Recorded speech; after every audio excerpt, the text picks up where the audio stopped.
விஜயகாந்தனாவே உங்களுக்கு வந்து அச்சமின்மையும் துணிவும் தான். அவர் எதுக்கும் பயப்பட மாட்டார். நான் பார்த்து வரைக்கும் நெருக்கமாக பழகிற வாய்ப்பு எனக்கு அந்த அவர் நடித்த தவசி படத்தில் நான் தான் உரையாடல் எழுதினேன். அப்போ அதில் அவர் கூட இருந்து பணி செய்கிற படப்பிடிப்பு தலங்களில் மனம் விட்டு பேசுகிற நிறைய வாய்ப்பை நான் பெற்றேன். அதுக்கு முன்னாடி எங்கள் அப்பா மணிவண்ணன் அவங்கெல்லாம் நண்பர்களாக இருந்தபோது, நாங்கள் திரைத்துறையில் இருக்கும்போது நட்பு இருந்தாலும் கூட நெருக்கமான பழக்கம் அப்போ தான் எங்களுக்கு ஏற்பட்டது.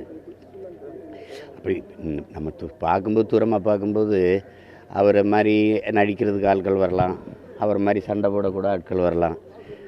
ஆனால் அவரை மாதிரி சிறந்த மனிதர் வருவது ரொம்ப கடினம். அதுவும் திரையுலகில் இருந்து கொண்டு புகழின் உச்சிக்கு போய் வந்த பிறகு அது அந்த தலையில் ஏறாமல் பார்த்துக்கிட்டார். எல்லாரோடமும் சமமாக பழகிற ஒரு வாய்ப்பு ஒரு மனிதர் திரையுலகில் இருந்தார் என்றால் அது அவர் தான். அதனால் அவர் என்ன சொன்னாலும் எல்லாருமே கேட்பாங்க. இப்போ அண்ணன் கமல் அவர்களோ ஐயா ரஜினி அவர்களோ யாராக இருந்தாலும் அவர் கூப்பிடும்போது விஜய் சொன்ன விஜய் அப்படின்னு எல்லாருமே பாசம் வச்சுருந்தது காரணம் அவர் எல்லாரையும் அதையே பாசத்தோடு அன்போடு நேச்சது தான் காரணம். அவரை இழந்திருப்பது என்பது அது எப்படி பார்த்தாலும் அதை மனதை தேற்றிக்கொள்ள முடியல. அது ரொம்ப இதாக இருக்குது. அவர் மட்டும் இவ்வளோ நாள் ஒரு உடல்நலத்தோடு இருந்திருப்பார்னா தமிழ்நாட்டினுடைய அரசியல் போக்கே மாறி இருந்திருக்கும்.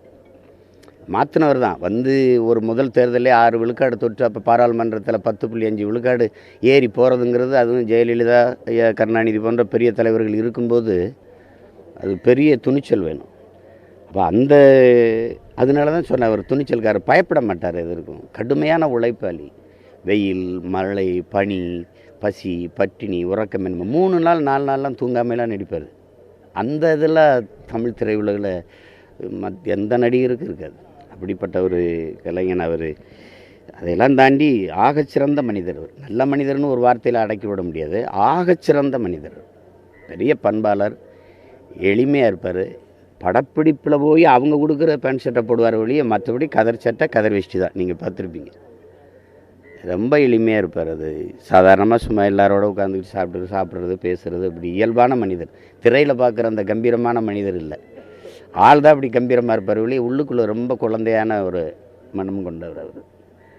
அது இப்படி பார்த்தாலும் அது எப்படி இப்போ இயற்கை ஒரு பேரழிவை நமக்கு தந்ததோ அவருடைய இழப்பும் ஒரு பேரிடரும் இழப்பும் தான். நான் 29 தேதி வரைக்கும் மக்கள் அவங்களுக்கு நிவாரணம் கொடுத்து உதவணுங்கிறது தான் வந்தேன்.